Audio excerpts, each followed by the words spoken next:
Welcome to the Ignis Sport channel. Ignis 1 has been on holiday. We've treated it to new tyres and powder coated wheels, Goodyear efficient grips in a V speed rating. We may have snapped a rear spring on these country roads. Plenty of rust on the rear springs. That's another 200 quid.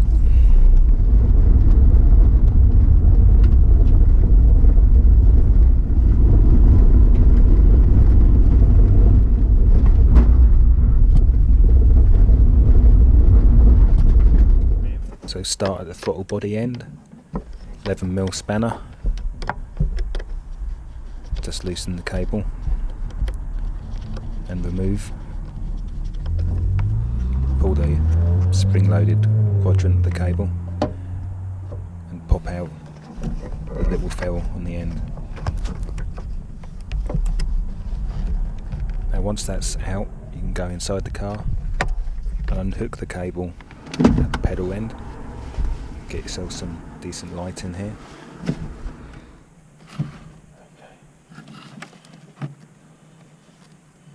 The outer part of the cable is clipped into the bulkhead, and I show you here how to remove it with a pair of pliers. It's quite tight. Get yourself some substantial pliers, make your life easier. And now it's popped out.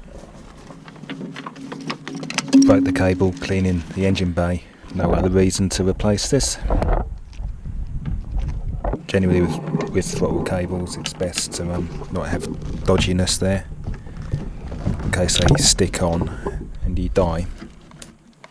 I removed the throttle cable for access just to pull the cable back into the bulkhead.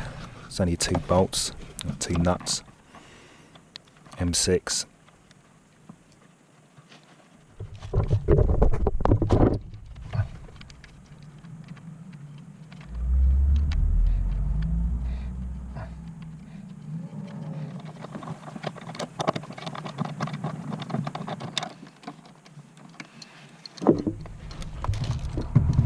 Now don't mess with these sorts of parts if you don't know what you're doing or if you're experimenting, because any kind of stiction can cause the throttle to stick on and you could have a nasty accident.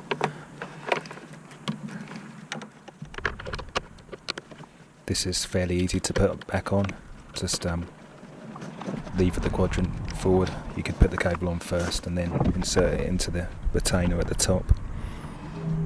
The most important thing here is to set the cable tension correctly according to the Suzuki service manual.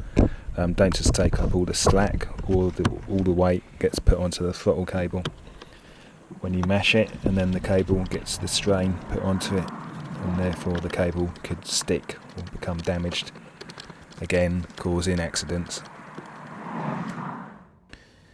Here's the clearance for when the throttle is fully mashed into the carpet. It's all the way to the carpet, yeah? This is what it should be.